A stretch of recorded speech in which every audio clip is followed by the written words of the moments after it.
Supreme Court rejects challenges to law that governs tribal adoptions. The Supreme Court on Thursday left intact a decades-old law that prioritizes the placement of Native American children with Native families or tribes in child custody proceedings, rejecting challenges brought by several adoptive parents. The law was passed in 1978 to protect tribal sovereignty after Congress documented the alarmingly high number of children with Native American ancestry being placed with non-Native families or institutions in state child welfare and private adoption proceedings.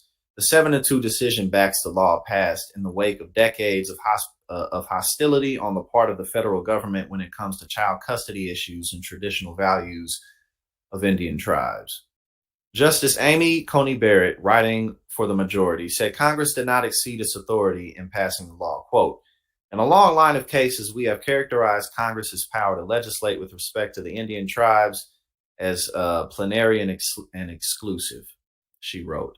Congress's power to legislate with respect to Indians is well established and broad, Barrett wrote, but acknowledged that the court's precedent in the area has been unwieldy. Excuse me. She noted that in general, Congress lacks a general power over domestic relations, but that the Constitution does not erect a firewall around family law. She was joined by Chief Justice John Roberts and Justices Sonia Sotomayor, Elena Kagan, Neil Gorsuch, Brett Kavanaugh, and Ketanji Brown Jackson. The case pitted the interests of Native American tribes who said their existence as sovereign nations was on the line against non-Native couples seeking to foster or adopt children with Native ancestry.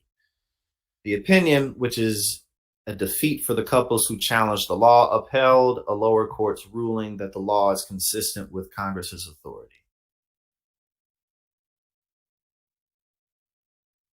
And Joe Biden remarked, today's decision for the Supreme Court keeps in place a vital protection for tribal sovereignty and Native children. Our nation's painful history looms large over today's decision, Biden added. In the not-so-distant past, Native children were stolen from the arms of the people who loved them. They were sent to boarding schools or to be raised by non-Indian families, all with the aim of erasing who they are as Native people and tribal citizens. These were acts of unspeakable cruelty and affected generations of Native children and threatened the very survival of tribal nations. The Indian Child Welfare Act was our nation's promise. Never again. Okay, so pretty much everybody ruled in favor of that.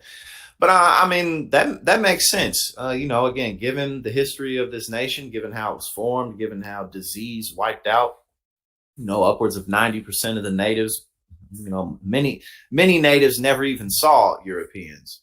Imagine being in a village and your whole village is dying out of a disease that was spread through trade routes that y'all had never even, you have no antibodies for it. You don't know what it is. So a huge chunk of Native Americans ended up perishing from disease. Were it not for that, even though Europeans were more militarily and technologically advanced in certain ways, like the types of metals and alloys that they could use and what have you, and like just having years worth of access to horses and stuff. There still were over 100 million people just in the North American sector. So like, even though they had better technology in certain areas, they still, there were just too many people. If it weren't for the disease, they never would have been able to just sweep through the lands like they did. That being the case, I think that this ruling makes sense. You know what I'm saying? If there's a Native child up for adoption, given the fact that Native Americans still have very, very small lands compared to what they did now, they still are sovereign nations. So this helps to protect that.